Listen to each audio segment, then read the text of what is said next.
One of our claims to fame early on was that we started to supply NASCAR in the late 60s. It kind of knocked around a little bit, and was living in Colorado when Art Luscombe, who had started Artsway, had put some money in this wheel making plant, and it was failing, and they wanted somebody to come in and see if they could resurrect it. They'd asked some local people, but they knew it would never work.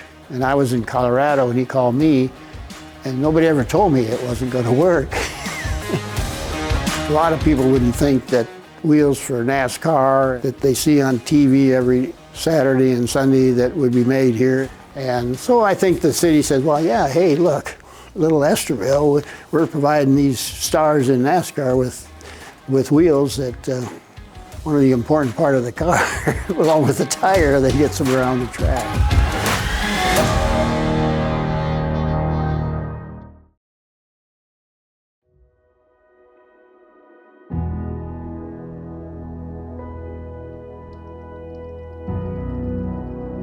And I feel like I get emotional even just like thinking about it, but our primary focus in the midst of all the services and the different things that we provide is really to come alongside folks and love them.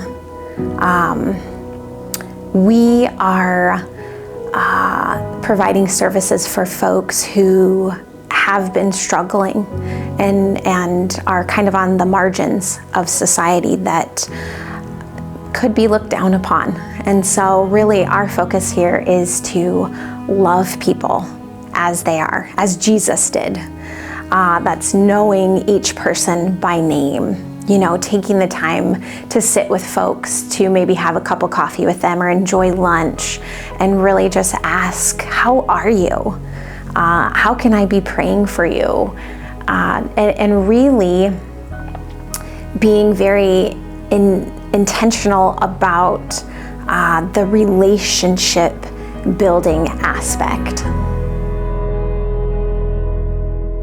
I was having a kind of a battle with drugs and alcohol, and that just found myself kind of lost and all that. Ended up homeless, and definitely needed a hand up. The people there, the spirit that they generated was always hopeful, and I don't have any other way to say it, but it saved my life. It's been 13 years. I've been clean and sober since. What's nice now is instead of being in line to get food, I get to run around and help people pick up their trays, volunteer. I can't say enough about it. It's the bright spot of my day. I've been right there in their shoes before, and now by God's grace, I'm where I am today. And I just try to give them messages. There is a way out. That feeling of hopelessness comes over. I know it came over me quite often when I was out there trying to figure it out. We want to do whatever it takes to help you recover hope. That feeling that, you know, you're going to be okay. We want to be supportive of that, just like what was done for me when I was in there. Give people that feeling of hope.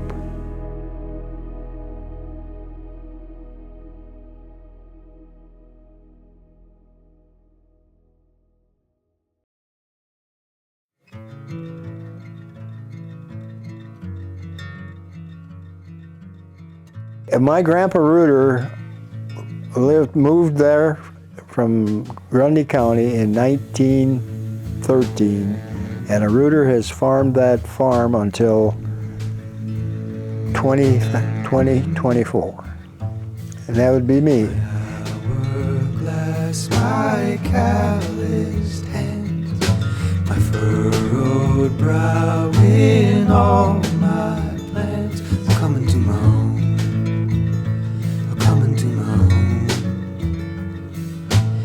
Distance I have traveled, the wool that I have gathered, oh, I'm coming to my own, I'm coming to my own. Heaven's ship sails low. I was moved on that farm in 43. My folks bought that farm from Grandpa Reuter in 1943, and that's when I first lived there. We lived 3 years in another location. It's just that I am older and it's time for me to slow up a little bit, so I said I wasn't going to farm that thing next year. And so, it's the last time that when a tractor or a combine passes over this ground, the person behind the wheel will be a rooter. I farmed that thing for how many years? We got married in '62, and when after Dad passed, then when I really started farming at 50-50.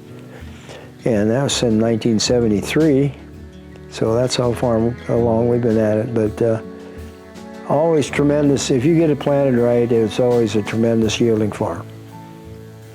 Yeah, it really hasn't hit me yet.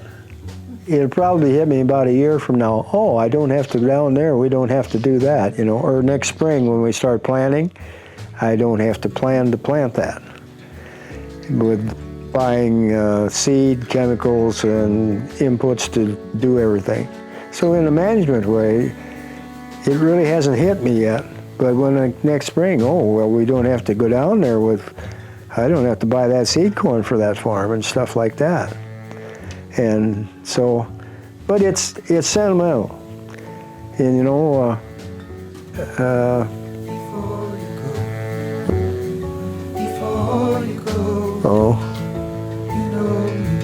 so it has changed.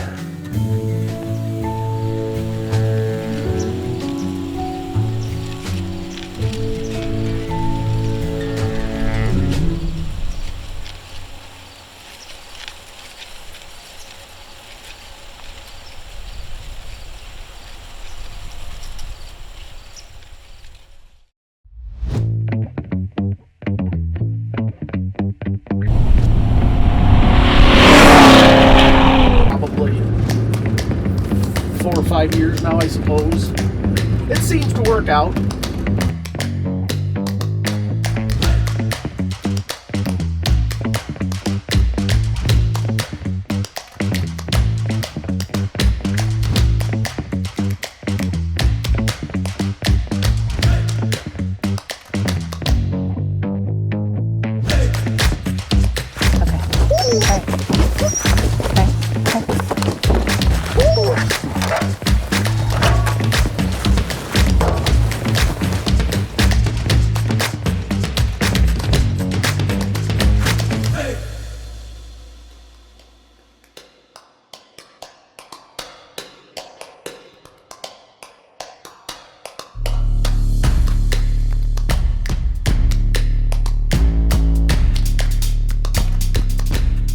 As she was coming down the hill, her brakes went out. So you have 4 people in a hatchback. My brothers, tried the emergency brake, this or that. Well, long story short, they come down that hill full blast, no brakes, go right past the tennis court, and they fly into the river. Hans Jensen Larson built this log cabin, and this was where I have to assume that Carlos Henry Larson, my grandfather, was born. And he would open up his little coin purse and dig around in there with his finger and bring out a quarter for Patty and a quarter for me. Anyway, I see God's hand. Also, I've been outdoors my whole life. I see God's hand in nature.